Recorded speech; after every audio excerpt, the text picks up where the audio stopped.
My name is Marko. I'm joining you from London. I've been mainly involved in the task around the development of the platform and integration of the infrastructure that our colleagues have developed. Yes, let me just share my screen and we can start with exploring the functionalities of the platform. Can you see my screen? Okay, so as Natalia said already in her presentation, if you navigate to vipcoat-oip.com, you will be redirected to our platform, where you will be able to take a look what's going on, what the Vipcoat community is doing, and what can you build using this platform.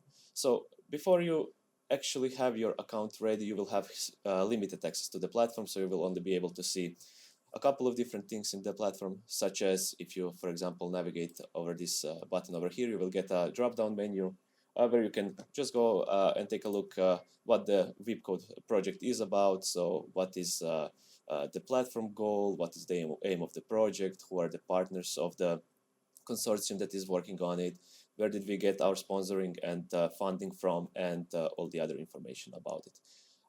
One very useful feature of the navigation bar is if you click on this Vipcode button over at the top left corner, it will always bring you back to the home page.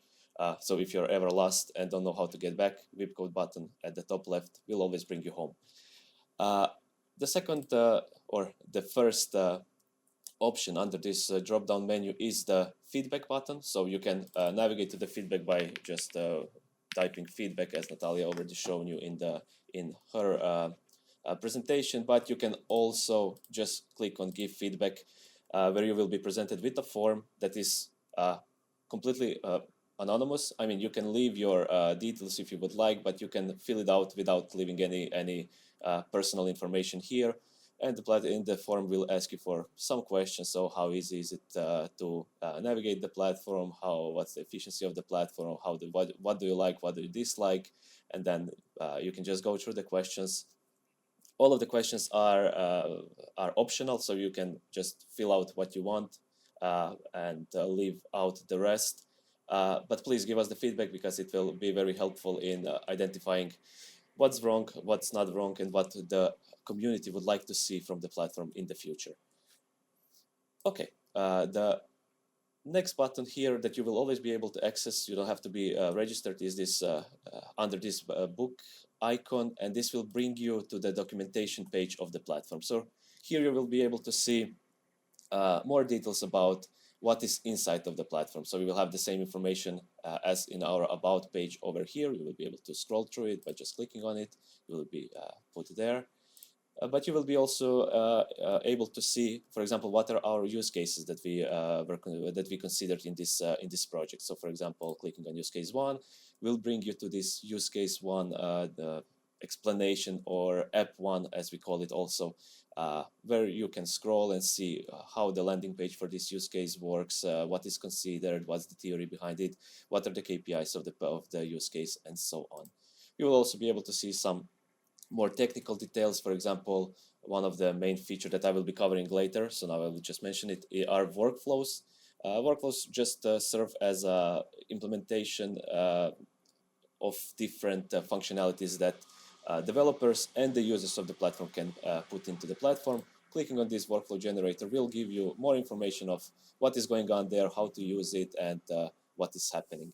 If you would like to look into more specific topics, but you don't know where to find it, you can always search. So if you click on the search docs over here and just write, I don't know, quadruple helix, you will be redirected to the sections where quadruple helix is mentioned. For example, this innovation framework that we are using in the organization of the projects that are started on the platform. So clicking on it will bring you to the, for example, collaboration environment, where more about the quadruple helix is mentioned. Okay, going back to the platform, there are some other functionalities that I would like to show you now, and probably one of the most important ones that when you are starting is, okay, but how do you actually log in and how do you get access to the whole platform? You have this button on the top right corner where it says login, and clicking on it, it will redirect you to the login page where you can If you already have an account, just type in your username and password and click on sign in. This will log you in. We also support logging in using your Google accounts and GitHub accounts. So if you would prefer not to register with us directly, you can use your Google account and navigate to the platform with your Google account. The same happens if you click on the GitHub. You will be redirected to your GitHub login page or Google login page, and after populating those forms, you will be able to access our platform as well. Conversely, if you would like to open a specific account for the platform, it's quite straightforward. Just click on the register button. This will open a register form where you are able to just populate your information, your password, your username, and once this is done, you will have to fulfill additional step, which is just Vipcode platform will send you an email where you have to click on the link to confirm that this email address is actually yours. And this is it. Once you do this, you will have the account and you will be able to start using the platform. Sometimes this sending of the emails is blocked by companies' firewalls. So if you don't receive the email or if something goes wrong in this process, just drop me a line. You have my email address over here and we will be able to sort it out. Going back to the login page, so as I said, your username, your password, and clicking on sign in will bring you to the platform, and you will now have the full access of the platform, and you will be able to start exploiting the functionalities. So first of all, what you will see that your navigation bar now looks different. It has many more functionalities, and this is pretty much the look that Natalia showed in her presentation, so where everything is pretty much open. The login button is now gone and it's replaced by another very important button, which is just a button that is taking you to your user page, and of course the button that logs you out of the platform. So if you click on log out, you will be logged out and you will be returned to the platform with the limited access as mentioned before. But if you click on the user page, you will have more information about your personal information, so the information that you are sharing, and also some other information such as what particular collaborations are you currently a part of, because this page will also track your interaction with the platform. And just to mention, this is your private view of your user profile. Other people, when they navigate to your user profile, will have a different view of the profile. I will show you later how this looks like, but they will not be able to see all of the things that are shown here. Besides that, you will have a list of competencies or skills that you are always able to modify, and this particular skill set is important because this is what platform uses when we are doing the matchmaking. So when you are finding your particular partnerships or projects that you're interested in, or when you are finding like-minded people who you would like to collaborate on a project with, you will be able to do the matchmaking based on the skills that are mentioned in your user profile and in their user profile or their project definitions.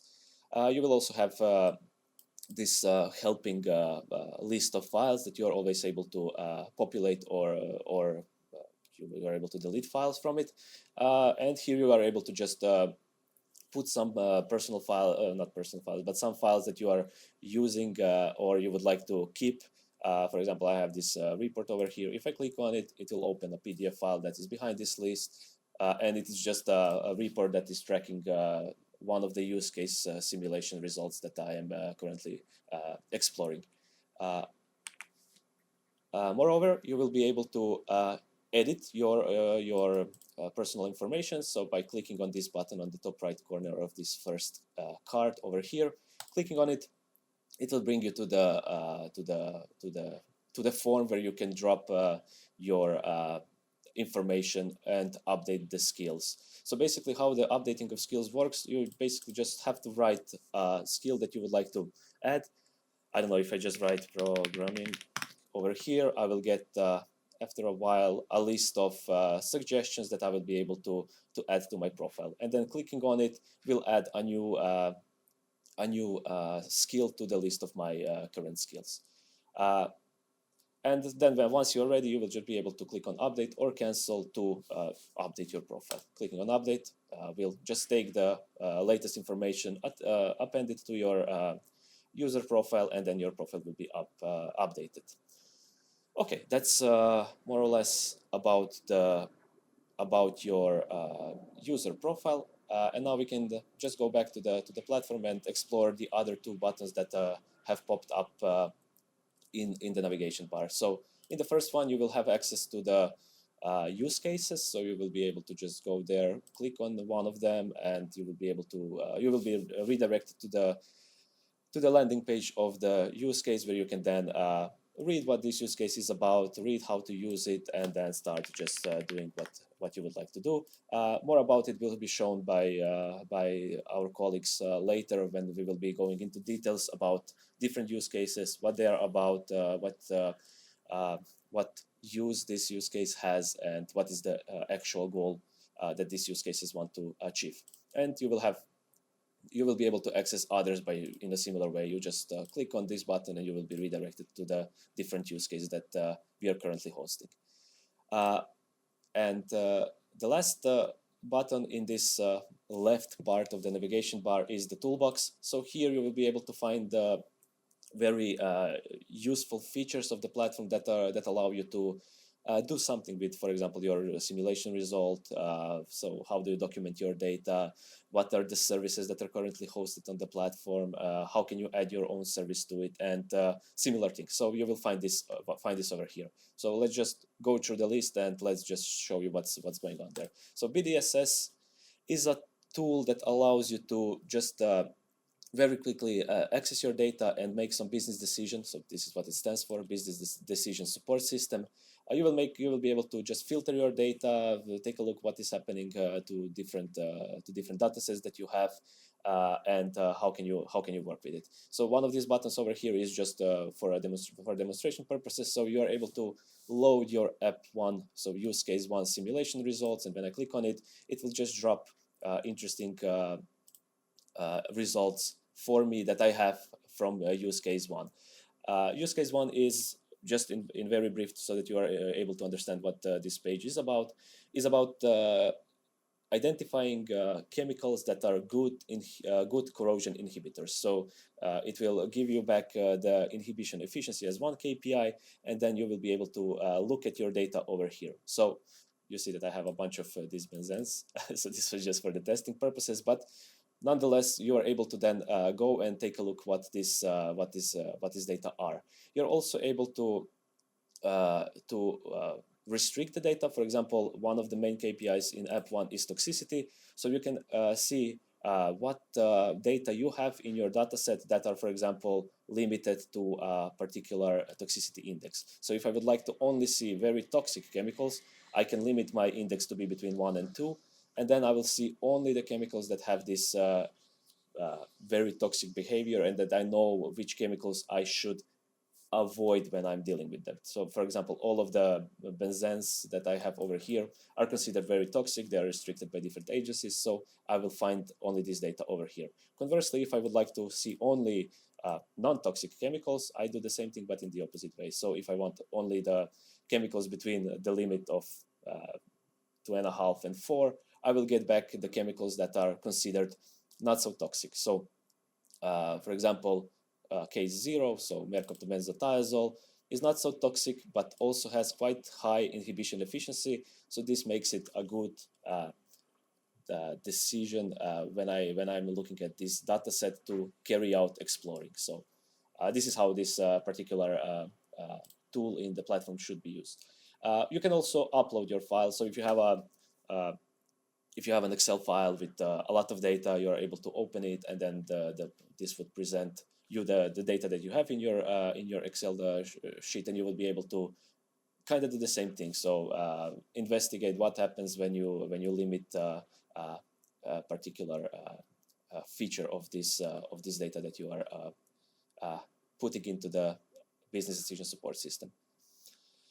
Okay, so the next tool is public data catalog. So public for a reason, because it's publicly available to everybody, and data catalog because it's cataloging our data sources. So this is a very useful feature of the platform, because here you are able to document your data, and this data, once it's documented, you will be able to use it as inputs to your services, as also you will be able to just quickly scan through the results of your simulations, and you will be able to just take a look what are the results that the simulation tool created, and similar things. For example, if I just click on show all, I will be able to just visualize all the data catalog resources that are currently available. For example, if I'm interested in evaluation of inhibition efficiency, and this is experimental in this case, I'm able to just click on it, and I will be redirected to the resource page when I'm able to take a look what data is associated with this data catalog resource. So the main point here is that this data should be as expressive as possible, so that users are able to decipher what is going on in this data catalog resource. So when somebody comes here and take a look at the summary of this data set, and take a look at the keywords that are associated and the title, they should know what is going on behind the data inside of it. But it should in the same way be machine readable. So if I have my simulation tool, which uses the data provided inside of this data catalog resource, it should be expressive enough for PC, for machine, to be able to reason about the data. And what other metadata are we attaching to this data catalog resource? So for example, some files that are currently attached to it. So you will be able to take a look at what is the file name, what is the format of it, when it was created, and you will be able to find okay, how big is the file and where can you fetch it. So these are information, for example, if your service is using this particular file, it will know where to find it, how to use it, and what's the size of it. And this how to use it is basically defined in this pipeline part over here, where we are attaching additional metadata to how to let me just quickly show you. So first, it's always split into three parts. So first is the resource configuration, where you are able to tell the machine where my particular file can be downloaded. The second, parser config, so how can I parse this data, and which particular parser should I use to parse this data. And the last one is the mapping configuration. So for example, if the parser parses the file and it now has access to control voltage over here. But the voltage in this particular definition is very specific, and it is related to the experimental feature that we were running before we documented this data. And then you have to do some mapping, where we basically point to an ontology and say my control voltage points to this particular concept in this particular ontology. Sorry about that. Okay, and that's pretty much about the data catalog. So the data catalog gives you access to data and gives you a place where you are able to store the data. And now I would like to tackle this particular keyword public over here. So it means that it's publicly available, but some data, some users don't want to publicly share. So for example, if you are working on something that is sensitive, something that is confidential, you have additional versions of data catalog. So if you go back to the user page, you will see here that there is a user data catalog. So this is the data catalog that is only available to you. So you will only be able to see what is going on here. Clicking on this button, it will bring you to the pretty much same page, but you will be able to see data catalog resources which are now not publicly available. So this is only something that my Lichinker over here specifying that this is mine, and that nobody else can go into my user data catalog and take a look at the data. And here you will be able to explore your simulation results. So for example, I have here, or let me show you, let's go a bit further. I'm able to see the results from my app3 simulations, some testing that is completely dummy, and it would be just polluting the public data set if I would be putting this in the publicly available data sets. And okay, let's click on one and let me show you what is going on. So if I click on it, I will be presented by the same page as before.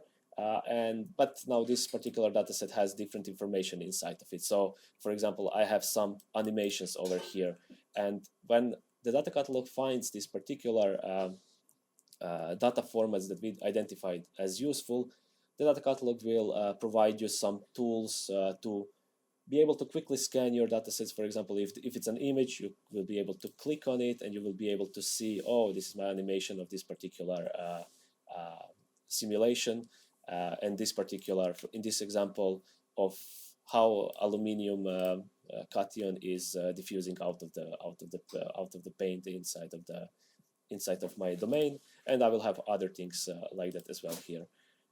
I will also have some CSV files. So if you ever find a CSV file inside of your dataset, you will be able to preview this table as well. So if I click on it, I will be able to very quickly present, I don't know how useful this is in this particular example, but very quickly present what is the data that this particular CSV file contains. And I will be able to play around with it. So this is now my 2D domain that I'm using in this finite elements simulation, but I am able to also plot other things, such as if I put Y scale to be, I don't know, lithium concentration, I will be able to see, oh, at which point in X direction I have different values of this particular concentration of this cation.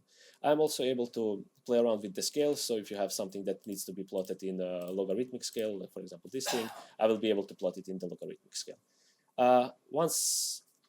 If I'm happy and I would like to keep this image, I'm able to click this Save as Image, and this will be stored in my Downloads folder, and I will have this image available to share with others and use it. To close this type of view, you always have close table or close image at the bottom. If you just scroll through it, you will have it at the bottom of it. Okay, and this is pretty much what I would like to now share about the data catalog. Finally, there is some things called worker catalogs and user task catalogs and workflow catalogs, and this goes back to the concept of workflow that we are introducing in the Vipcode platform.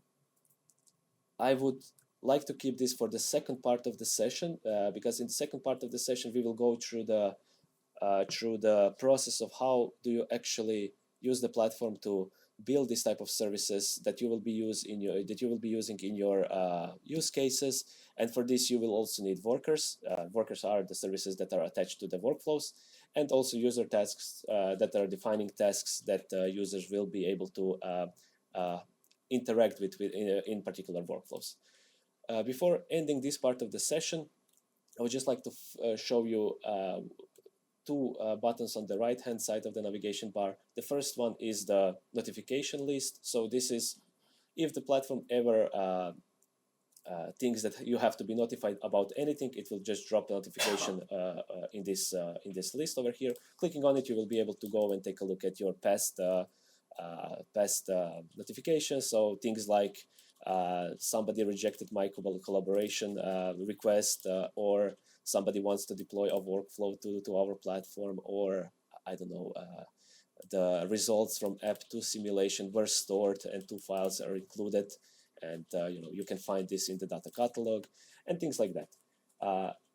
One note over here, if you would like to be notified further for the platform to send you emails, you can do that, and by going to the user page, you will be able to, you have this email me button. So what this email me button does, when you click on it, and it's by default turned off, so you will not be receiving emails if you don't explicitly say to the platform, I want to receive emails. And when you click on this button, what will happen is, for example, if you have a long-running simulation and you don't want to constantly come back to the platform and say, oh, is my simulation finished or not, you can click on this button, and when the simulation is finished, the platform will send you an email saying, oh, your simulation finished, you can go back to the platform now and take a look what is happening over there. So any notification that you would receive in your notification list, you would also receive as an email, just for the platform to notify you that your interaction is needed on the platform, or if something important happened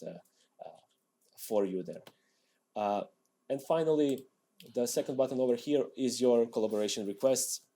At the moment, I don't have any collaboration requests, but if somebody is requesting my participation in their project, I would be able to see that in my collaboration requests, and it works pretty much the same as notification part.